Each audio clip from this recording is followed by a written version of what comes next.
بسم اللہ الرحمن الرحیم۔ السلام علیکم ورحمۃ اللہ وبرکاتہ۔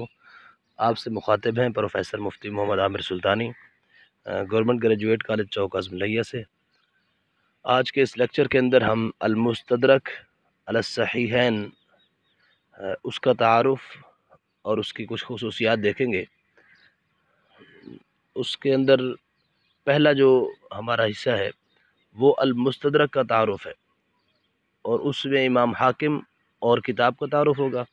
دوسرا حصہ انشاءاللہ المستدرک علی الصحیحین کی کچھ احادیث ہم پڑھیں گے، تاکہ ہمیں اندازہ ہو کہ آپ کا اسلوب کیا ہے، آپ کا طریقہ کار کیا ہے حدیث بیان کرنے کا۔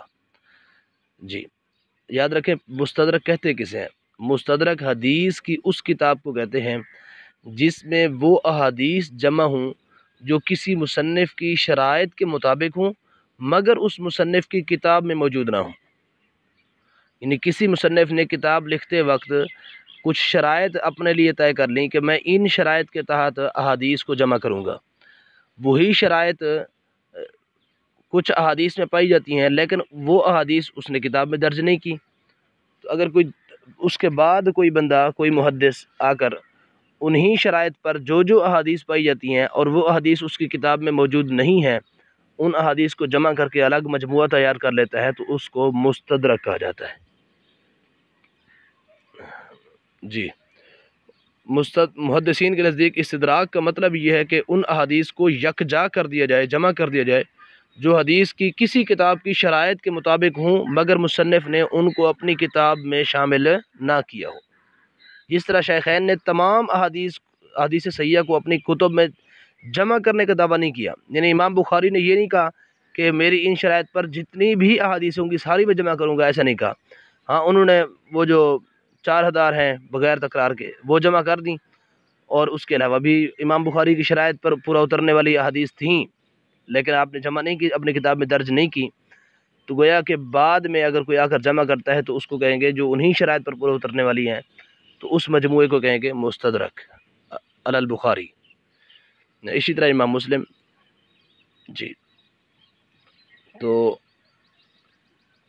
آگے ہے مستدرکات کون کون سی ہیں، دو مثالیں یہاں پر دی ہوئی ہیں۔ ایک مستدرک علی الصحیحین ابو عبداللہ محمد بن عبداللہ امام حاکم نیشہ پوری آپ کی ہے، اور اسی کا خلاصہ لکھا تھا علامہ ذہبی نے، مستدرک کا خلاصہ۔ اور دوسری ایک مستدرک ہے مستدرک علی الصحیحین حافظ ابو ذر عبد بن احمد بن محمد بن عبداللہ ہروی، ان کی وفات بھی 434 ہجری میں ہے، گویا کہ وہ امام حاکم کے بالکل قریب کے زمانے کے ہیں۔ امام حاکم کی وفات 405 ہجری میں ہے اور ان کی 434 ہجری میں ہے۔ امام حاکم کا مختصر تعارف یہ ہے کہ امام حاکم کی کنیت ابو عبداللہ، نام محمد بن عبداللہ، اور المعروف جو ہے نا امام حاکم نیشہ پوری کے نام سے معروف ہے، مشہور ہے۔ اور آپ نے جو تعلیم زیادہ تر اپنے والد اور ماموں کی زیر نگرانی آپ نے شروع کی تھی۔ آپ کے 2 سفر بہت مشہور ہیں، بلکہ بعض کتب میں لکھا ہوا ہے کہ آپ نے 2 ہی سفر کیے، ایک عراق کی طرف اور دوسرا مکہ المکرمہ کی طرف حج کی خاطر۔ جی اور آپ کی کتابوں کے اندر یہ آپ کے بارے میں کہا جاتا ہے کہ 500 اجزاء ہیں، حتیٰ کہ ابن خلیقان نے تو یہ کہا کہ آپ کی کتابوں اور تصانیف کا جو اجزاء ہیں وہ 1500 تک ہیں۔ معروف کتب آپ کی یہ ہیں، 2 کتابیں بہت زیادہ معروف ہیں، مشہور ہیں، وہ دونوں اس علوم الحدیث کے اندر ہیں، ایک مستدرک علی الصحیحین اور دوسری معرفت علوم الحدیث۔ اس کے علاوہ آپ کی کتابیں العلل ہے اور الامالی ہے، تراجم الشیوخ ہے، تاریخ نیشہ پور ہے، فضائل امام شافعی، یہ بھی کتابیں آپ کی معروف ہیں۔ اور امام حاکم کی ایک اپنا یہ قول ہے کہ میں نے جب زمزم کا پانی پیا، آب زمزم پیا، تو میں نے اللہ رب العزت سے حسن تصنیف کی دعا مانگی تھی۔ کتنا کمال آپ کا گویا کہ انداز کہ آپ نے دعا یہی مانگی، اے اللہ مجھے جو میں کتاب لکھوں تو اس کے اندر عمدگی ہو، کمال ہو، اچھائی ہو۔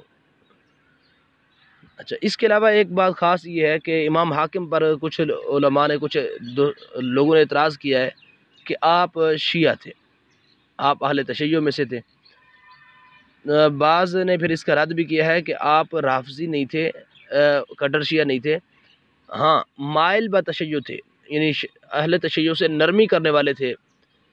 اور کسی نے یہ کہا کہ آپ جو ہے نا اندر میں تو کٹر شیعہ تھے، متعصب شیعہ تھے، لیکن ظاہر میں شیخین کی یعنی حضرت ابو بکر و عمر کی فضیلت اور ان کی خلافت کے برحق ہونے میں اہل سنت کے ہم نواد تھے۔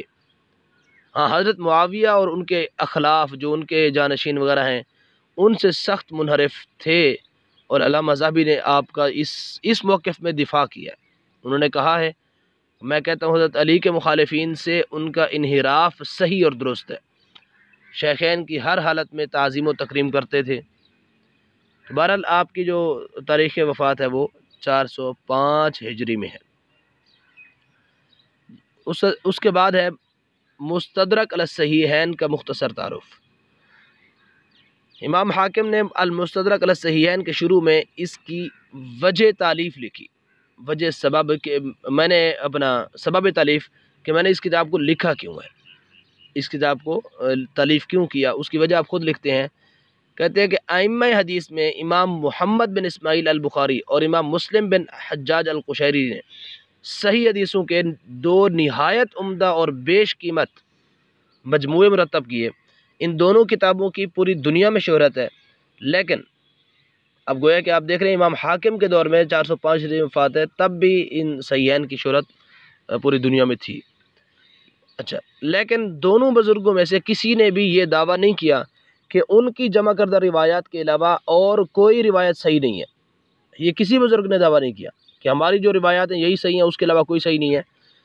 لیکن بعد میں ہوا کیا، مگر ہمارے زمانے کے بعض مبتدعین اور اہل ہوا، یہ امام حاکم کہہ رہے ہیں، اپنے زمانے کی بات کر رہے ہیں، آج تو آپ کے سامنے ہے، آج اس سے بھی زیادہ یہ بات ڈھنڈورا پیٹا جاتا ہے کہ دکھاؤ اگر یہ حدیث ہے تو یہ سیاستہ میں کہاں ہے یا بخاری و مسلم میں کہاں ہے۔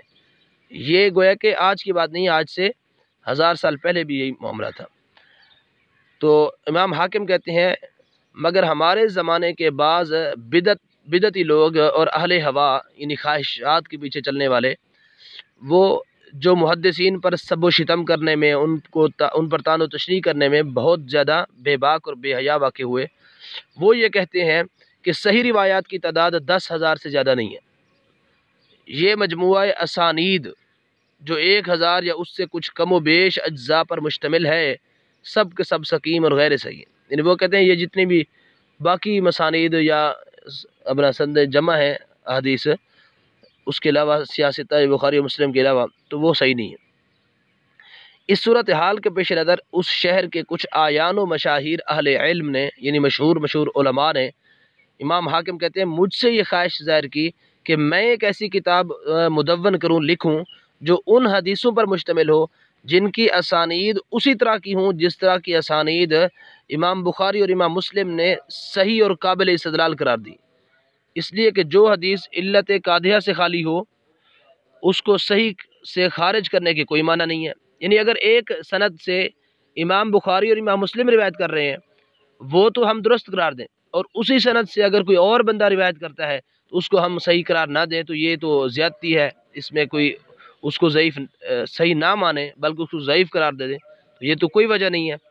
تو لہذا اس لیے انہی اسناد کے ساتھ انہی شرائط پر پورا اترنے والی احادیث اور بھی ہیں، اور میں نے ان کو جمع کر کے ایک نمونہ، ایک سیمپل دے دیا کہ صرف وہی حدیث صحیح نہیں ہے جو بخاری و مسلم میں ہے، بلکہ ان کے علاوہ بھی ایسی حدیث موجود ہیں جو صحیح اور درست ہے۔